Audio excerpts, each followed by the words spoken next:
My name's Leonie Bolt, and I went from high school troublemaker and long-time backpacker to accidental entrepreneur. After 15 years working as a professional photographer and running my own studio, I grew into becoming a personal empowerment and business mentor to help other women to follow their passions and find their purpose too. I've learnt to pave my own way through life, and now I empower others to do the same, to break through their limiting beliefs and empower them to shine.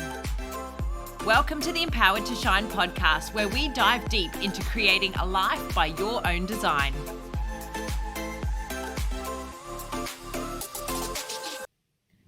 Hi there, welcome. Thank you for joining me today. Today, I just wanted to dive into a little bit of the magic behind manifestation. So one of the things that I love to dive into is the science behind manifestation. The term is being thrown around a lot, and there's a lot of people using it in the woo-woo space, in a very woo-woo sense. And I love a bit of woo-woo, right? Don't get me wrong. But I love to ground that woo-woo as well. I love to take the science and really show you how you can actually use manifestation. And it's not just about vision boards. It's not just about, sitting back and waiting for stuff to happen, because you can't do that. It all comes down to inspired action, right? You need to do it and create it and make it happen for you. But there is a science behind manifestation and the law of attraction. So if you've ever seen the documentary The Secret, if you've ever read the book, it dives into Joe Dispenza's law of attraction. And the law of attraction is one of 12 universal laws, and they all work together. They all sync together. And some of this can get a little bit woo-woo when we're diving into the superconscious, the conscious collective, how things manifest in our reality. But a little bit of the science behind it is that our reality is only 0.03% of what is actually happening. It's what our brain can process. The reticular activating system in our brain is the part of the brain that compartmentalizes the information that we're receiving. So we just living life, right? And there's lots of things bombarding us. There's sounds, there's voices, there's ads, there's things that we can see, things that we can taste, things that we can touch. And I was diving into, I'm just going to diverge a little bit here, but my daughter is doing managing emotions at school at the moment. And one of the exercises that they're doing is that when they're trying to calm down and ground themselves, they actually ask themselves, okay, what are 5 things I can see? What are 3 things I can hear? What are 2 things, like using all of their senses? And I did it with my daughter this morning. She was having a bit of a meltdown. She tends to do that sometimes. She's just been diagnosed with autism. And sometimes school drop-off can be manic, right? It's getting better.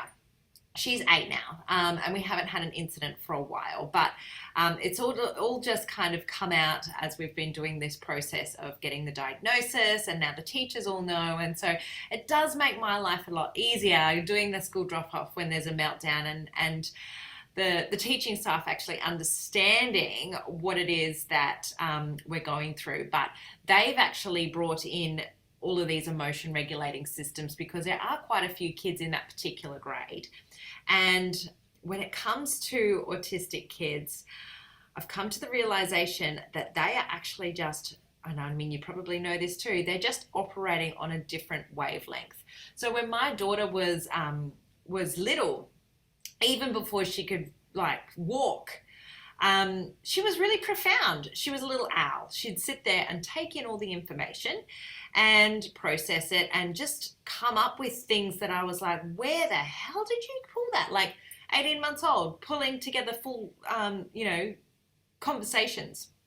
And so I always knew that she was special and a little bit different, but she operates on a different level to most human beings, but sometimes her emotions get in the way, and that can be a big thing. So obviously I've digressed a little bit here as to what I was doing, but basically our senses are the things that tell us what's happening around us. Now, unless we feel really grounded and we're taking in all the information that we can, and it's really quiet and our brains are switched off, our monkey mind has stopped going through our to-do list, we don't really have the capacity to take in all of the information. Our brain only can process 0.03% of the information that it's been given at any point in time. So, I use this analogy a lot, is if there was a car accident and we were all interviewed about it, we would all remember something different. You'd remember different smells, different colors, different parts of conversations. Everybody would experience it differently, which is why that process of, going through what the police do, I can't find the words, but yeah, what the police do when they interview everybody and they're collaborating all of that information is because everybody sees things differently. Everybody remembers things differently. So your brain takes what it can. Some of the rest of it throws into junk, never to be seen again. Some of it files in your brain. And that's why we get triggers. That's why, we have emotional responses to things. That's why we respond with fear when things are new and we don't know what's happening. But the whole process of manifestation relies on you understanding your emotions when they're for real and when they're fake. And they're not fake. They're not happening. But your experience in that moment, is it something that you should be scared about? Is it just something new? Is it something maybe you should just give it a go? And the power of manifestation really lies in believing that it's already true. So you think about elite athletes or international speakers, right? If you're an elite athlete, they go through the process in their brain what it's going to be like to win. They remember the track. They figure out their pace. They might have a favorite song that they're going to listen to, or that they have their normal procedure. Most of them will have some sort of routine, and it can be quite weird. It could be a little dance. It could be a song. It could be punching the air. And international speakers do the same sort of thing, or musicians. They might have a little ritual before they get out on stage so that they can get into the zone. But what they do before that is they visualize what it's going to look like. They visualize getting out on stage in front of 100,000 people. They visualize the lights in their eyes. They visualize, if they can visualize all of that, they know it to be true. And it's not scary anymore because they've felt the emotions of what it's going to feel like when they actually do it. It's going to be exciting, right? It's going to, they're going to feel successful. They are going to be achieving all of their dreams. And that's how manifestation works. So I've kind of gone a little bit roundabout in that whole thing. But it all comes down to everything is energy. So what you're putting out into the world is what you'll attract. That's the law of attraction. If you say you can, you can. If you say you can't, you can't. If you are living in a scarcity mindset, you're going to attract more scarcity. If you're living in an abundant mindset, you're going to attract more abundance, and it will come from places that you didn't even think it was going to come from. It might come from refunds. It might come from somebody bought something, you sold something. It could come from a gift. It could come from you win a prize. All of those sorts of things.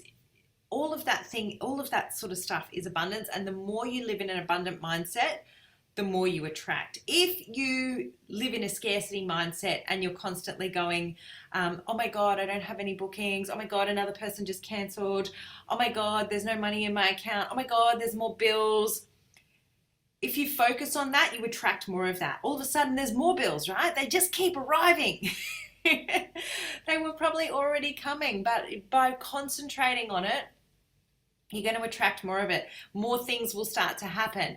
You'll have a car accident that's going to cost you lots of money. The fridge will blow up. Like all of those sorts of things start to happen because you're manifesting it into your existence.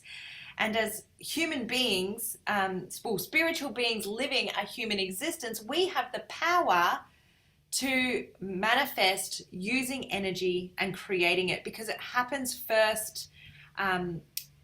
It happens first in the invisible. You have to think it to create it. And when one person thinks it, they can start to create it. When multiple people start to think it, it starts to happen on a collective scale, collective consciousness. It's like when a few people might come up with the same invention at the same time, and it's kind of hard to figure out, okay, who actually invented it? Because the collective consciousness, the thought is out there. Somebody has thought it, and then all of a sudden it's like, pew, pew, pew, pew, all the pieces start to manifest together to make it happen. And it doesn't matter whether it's the person that first thought of it or not, because if they're not fast enough, someone else is going to grab that idea and they're going to run with it. Is this all making sense, or am I just jibber-jabbering? Oh, thank you for joining me today. Obviously, I'm on a bit of an energy high, and thank you for listening. I am always open to feedback. If you want to DM me, if you've got anything you want to ask me about all of that, please do. I always love to interact with you. But all of this is part of the program that I've been running, Unapologetic. So if you want to see more about that, you can visit my page, leoniebolt.com/work-with-me. Have a look at the Unapologetic program, because this is my new personal development program that I've been walking ladies through to help them create their own destiny and start manifesting from a place of an empowered place. So if that sounds like your jam, I'd love to help you create your own destiny. So jump on to leoniebolt.com/work-with-me, and I would love to hear from you. Have a fabulous day, and thank you for joining me on the podcast. If you love this podcast, please share it with your friends. You can find it on Spotify and iTunes and Google Play and all the places that you find your usual podcasts. Thanks so much for joining me, and I'll see you next time.